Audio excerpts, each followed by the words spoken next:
Bonsoir à tous. Étant donné le succès grandissant de l'événement, la 5e édition du Salon des mandataires était une fois de plus incontournable. Elle s'est déroulée la semaine dernière au WEX de Marche-en-Famenne. C'est devenu le rendez-vous incontournable des mandataires locaux et du secteur public. Et bien entendu, la province de Hainaut y était fortement représentée. Le salon annuel du mandataire, c'est un petit peu comme un salon des arts ménagers, sauf que les aspirateurs qu'on y trouve sont industriels. Plus sérieusement, c'est l'occasion pour les mandataires locaux de découvrir tous les services que peuvent leur offrir des fournisseurs privés, la région wallonne et aussi les provinces, dont la province de Hainaut. C'est l'occasion jamais de mettre notre province et toutes les provinces de Wallonie en première ligne pour montrer que quelque part, on est quand même là et qu'on ne nous oublie pas dans l'ensemble du fonctionnement de la Wallonie.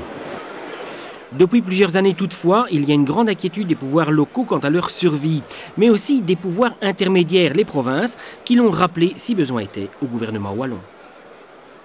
On sait notamment sur les provinces qu'il y a une réforme qui est en cours, mais je ne fais pas partie de ceux qui jettent le bébé avec l'eau du bain. Et si, évidemment, l'institution provinciale doit évoluer, c'est une nécessité, ça doit se faire dans la sagesse et en concertation avec les acteurs. Ce que je suis en train de faire pour le moment, notamment avec l'association des provinces, et donc ma méthode de travail qui consiste à associer les associations, Union des villes et communes, Association des provinces, mais également les différentes administrations qui nous concernent, fait qu'on a pu créer un réseau, un lien de confiance entre tous ces gens qui représentent finalement les pouvoirs locaux. Et notre objectif, c'est de faire évoluer nos institutions, de faire entrer les communes et les provinces dans le 21e siècle, parce qu'aujourd'hui, les modes de gestion doivent être adaptés, ainsi que les budgets d'ailleurs. Il y a un groupe de travail dédicacé aux provinces et donc nous sommes en train de faire une évaluation à la fois du compte de la démocratie locale, mais également de mettre en chantier un point qui nous semble important, c'est toute la concertation avec les communes et les villes. Et donc durant cette année 2010, nous allons interroger toutes les villes et communes de Wallonie sur les services, sur la synergie entre provinces et communes. La province a énormément d'activités pour les communes notamment et donc c'est important que nous soyons ici pour effectivement montrer aux communes notre savoir-faire. Nous devons rester vigilants parce que les provinces, c'est effectivement des services à la population.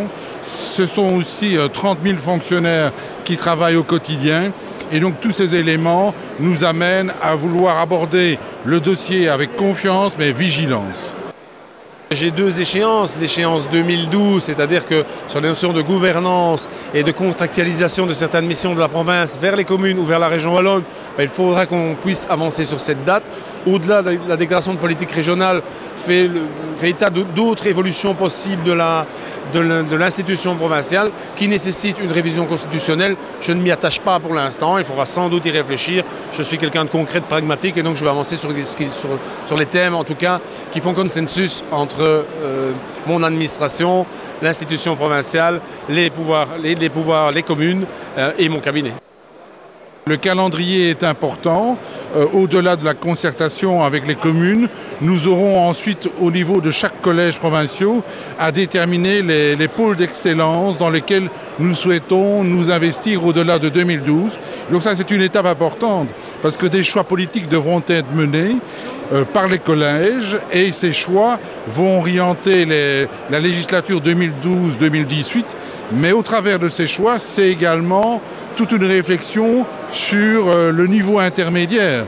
Nous savons que les opposants aux provinces, il y en a dans tous les partis politiques, quand bien même on les supprime, il faut que d'autres, à un autre niveau, assument ces missions.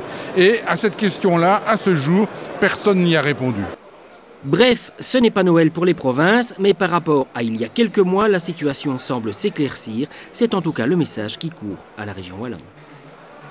Comment répondre de manière différente au racisme et à la xénophobie? Eh bien, nous allons tenter la semaine prochaine dans Dialogue Hainaut de répondre à cette question en compagnie du Centre d'action interculturelle de la région du Centre. À très bientôt.